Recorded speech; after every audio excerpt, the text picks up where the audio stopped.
what you're feeling right now. Appreciate you guys. Today, you're gonna get a Brock Lesnar tribute video from somebody who does not like Brock Lesnar. Get a life, kid. No joke, I have not liked Brock Lesnar in a very long time. However, he did retire at WrestleMania 42.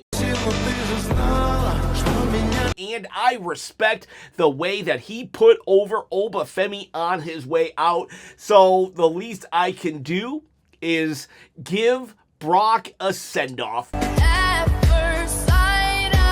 Let's talk about my 10 favorite things about Brock Lesnar. And I'll tell you what's not on the list before we get started. Him beating Undertaker at WrestleMania 30, defeating the streak, not on the list. I hated that. It was a very strange experience for me because the legend of The Undertaker was supposed to live on. Top 3 worst decisions WWE has ever done. Also not on the list, him beating Kofi Kingston in 8 seconds for this title on my shoulder. You know that your championship reign is not going to last forever, but to have it go out like that.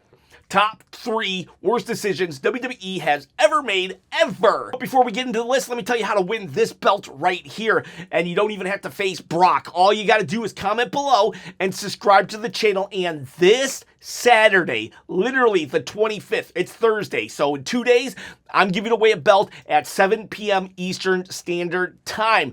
But don't worry, if you do not win this Saturday, you're eligible for my 30,000 subscriber giveaway. At 30,000 subscribers, I'm also going to hold a contest and give away another belt. Just comment, just subscribe. You can win this, not a toy, replica belt. All right, starting off the list is Dancing Brock Lesnar. So much rhythm Lesnar has. My God. By the way, you can win the Money in the Bank briefcase too if you choose this over the belt. But yes, when Brock Lesnar won the Money in the Bank, it was hilarious when he would come out and just start dancing and jamming out to the briefcase. You never thought you would see that, and yet once you did, you could never forget it. It was like, wait a second, does Brock have a personality? Now, hear me out though.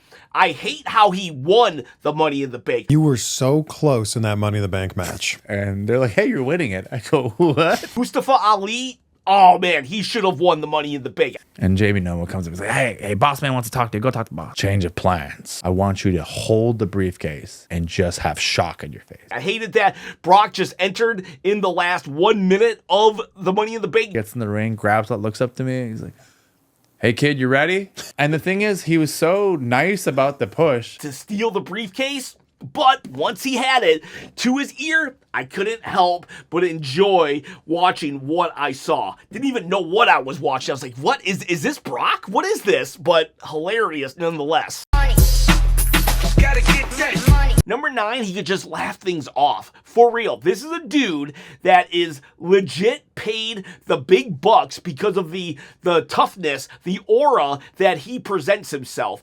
So when he breaks character and laughs at an R-Truth joke, You will go flying over that top rope, Paul Heyman. I'm not in the Royal Rumble match. or he slips on water during his entrance,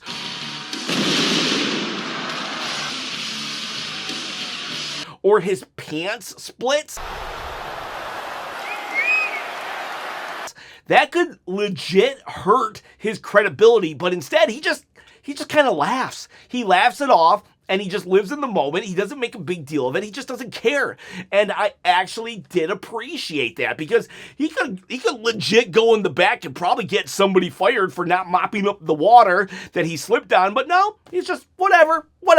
And it doesn't hurt his aura at all. He still got the big bucks. So yeah, I respect that. Number 8 is Suplex City. So, man, this is one of those things where I feel eventually Brock Lesnar matches became too formulaic. But when he first introduced Suplex City, I gotta say, my mouth just dropped to the ground.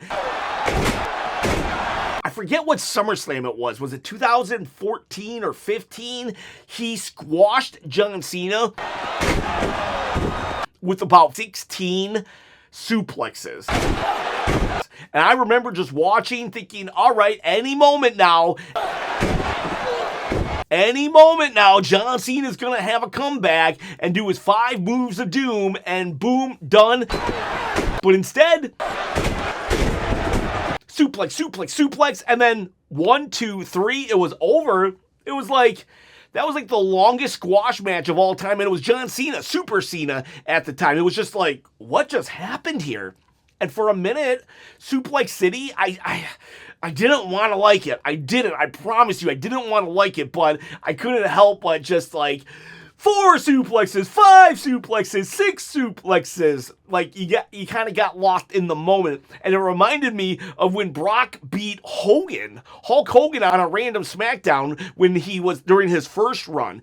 I remember him fighting Hogan, and I was like, no way they're going to let Hogan lose to this upstart Brock Lesnar. And then Brock Lesnar beat him with a bear hug. It's over. Holly and Brock I love John Cena now, but back then, not so much. And for John to just get squashed like that, it was insane. Number 7 were his matches with Daniel Bryan and AJ Styles. So this was when they were doing brand versus brand at Survivor Series, and these were 2 different years in a row.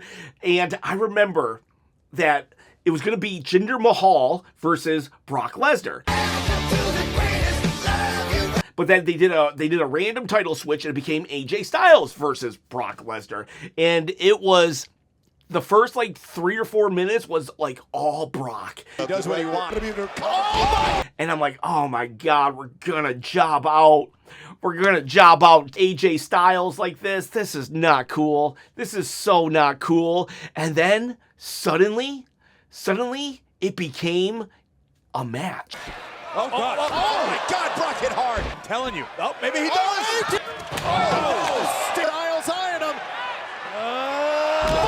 And the match was brilliant. The match was awesome. And I thought to myself, oh my God, is Brock actually wrestling? Is he actually putting in effort to have a match? Because this second run had been almost just become power move after power move. And it was only Suplex City. And I eventually at this point started getting tired of Suplex City. And for Brock to remind everybody that he used to actually wrestle, because during his first run, he actually did wrestle, and he's wrestling it with AJ Styles. I got engrossed, I got captivated, and it brought me back to when I did like Brock Lesnar in the early 2000s, and I loved the match. And he ended up beating AJ Styles, but like, it was just so refreshing to see Brock in that type of match. And then a year later, we did it again. Daniel Bryan, right before Survivor Series, actually beat AJ Styles, and I was gearing up for an AJ Styles versus Brock rematch, but then it became Daniel Bryan. I remember being so afraid for Daniel Bryan.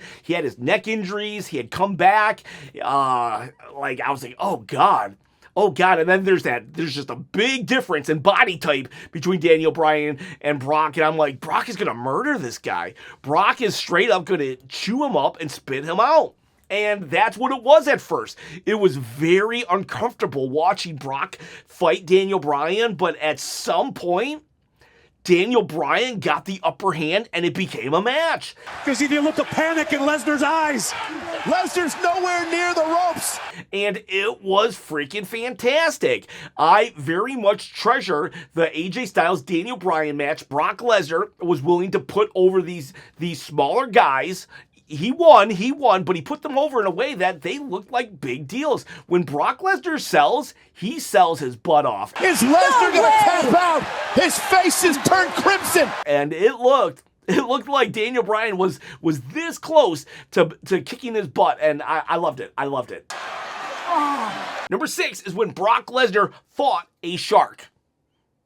No, really, he did.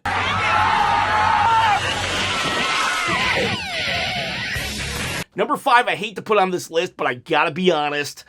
His match at WrestleMania with Bill Goldberg, I actually liked. Not the WrestleMania 20 match. That was horrible. And if I was doing what I hated about Brock Lesnar's career list, that would be on it. But his, what was it, WrestleMania 32 or 33? Brock Lesnar delivers a German suplex. I think they spammed their finishers. But from behind. Oh, boo. Here comes Goldberg.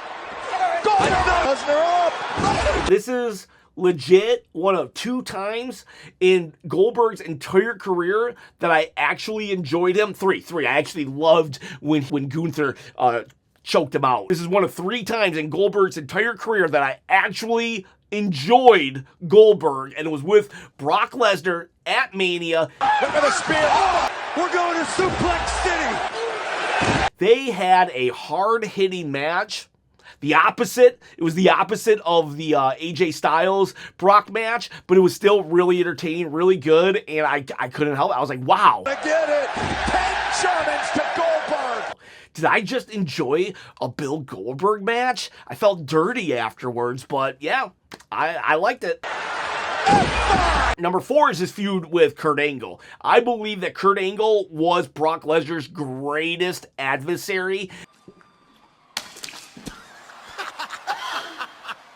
And unfortunately, they had a WrestleMania match where Where he goes for the shooting star press and he almost broke his neck. which completely overshadowed the entire match, unfortunately. But they actually had 2 other matches that are the ones that I liked the best. One was an Iron Man match, and that was on free TV SmackDown, insane, and that was great and awesome. But the one that I liked the best, actually like a 3-second match. Leading up to the WrestleMania match where he lands on his head, they had Kurt Angle and Brock Lesnar fight on free TV. I remember Stephanie McMahon came on TV because she was the GM, and she's like, we're going to do the WrestleMania main event tonight. And I thought to myself, no way they're doing that. Why would they give away the main event match tonight? And they were like, this is for real. This is going to be a legit match. And I just did not believe it at all. But then the match starts. Like, literally, they ring the bell. I'm like, oh my gosh, they actually are going to have a match? No way. This has to be disqualification or something. No way they're giving away Brock versus Angle, free TV. And then the match starts. The new champion hooks her leg. And wait a minute. Brock is like, what is going on? I don't know what Brock's. How's he going? Just slides in. Whoa. Kurt Angle is able to get Brock in a small package. Wait a minute. 1, 2, 3. It was the craziest thing ever because they just had Kurt Angle beat Brock Lesnar before the WrestleMania main event, which is Kurt Angle versus Brock Lesnar. This was so not how you book a proper main event for WrestleMania, and yet it worked. I've just never seen it done or done since. Loved it. Kurt Angle, Brock Lesnar, they were wrestling soulmates. Hey, how you doing? Number 3 favorite thing was Brock Lesnar in 2020 was a very part-time champion, but he decided to show up to work, and he was like, I'm going to enter the Royal Rumble at number 1. And he literally, it was a tale of 2 Royal Rumbles, the darndest thing I've ever seen.